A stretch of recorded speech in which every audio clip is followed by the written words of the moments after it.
Maika, anak. Salamat sa pagtulong mo sa paglaban natin kay Aling Susan. Okay lang ho yun, Nay. Basta po para sa'yo. Nay. Siya nga pala. Ito nga po pala yung kinita ko sa pangangalakal. 80 pesos po. Sana po makatulong, Nay. Maraming salamat, anak, sa pagtulong mo. Wala yun, Nay. Pero sana lahat tumutulong. Nay, siya nga pala, Nay. Yung mga kaklase ko nga po pala ng grade 6, inaaya po nila ako mag-apply sa isang warehouse. Sana, Nay, payagan nyo na po ako. Kasi po, ayoko na po nakikita na naglalaba po kayo palagi kay Aling Susan. Hindi ko na po kinakaya. Naaawa na po ko sa inyo, Nay. Gusto ko na po makatulong. Pasensya ka na, anak. Kung hanggang grade 6 lang ang kinaya ko para mapag-aral ka. Ano ba, Nay? Wala yun. Huwag mo na isipin yun. Ang mahalaga dito, magtulungan tayo. Jonah, anak. Baka naman pwede na habang wala kami dito, maglinis ka naman ng bahay. Alam mo, ang daming kalat. Nay, bakit ako? Ang dami ko nang ginagawa sa school eh. Pagod na nga ako eh. Pa maglilinis dito sa bahay na to. Ate, ikaw lang naman yun nandito sa bahay eh. Kumakayod kami ni nanay. Pati nga itong kapatid nating bunso eh. Tumutulong na rin kay nanay.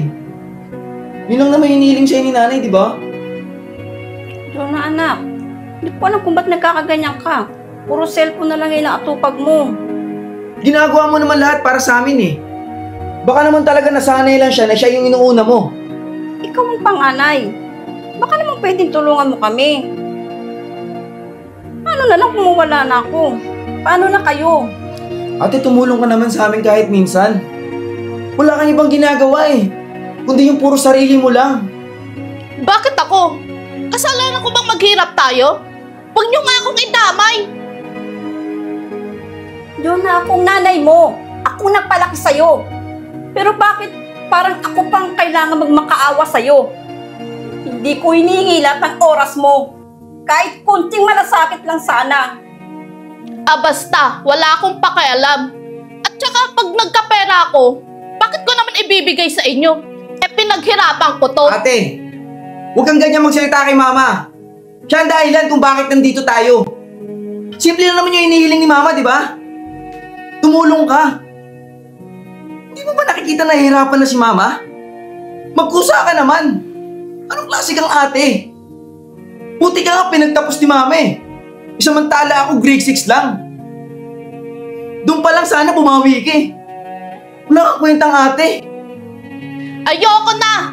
Pagod na ako sa pamilyang to! Rinding-rindi na ako sa inyo! Kung ganyan, magkaasawa na lang ako! Makapagod kayo! Baldog, anak. Saan ba ako napulang ng pagpapalaki sa inyo? Nay, huwag mo sisihin yung sarili mo, Nay. Si ate yung may pagkukulang, Nay. Hindi kayo.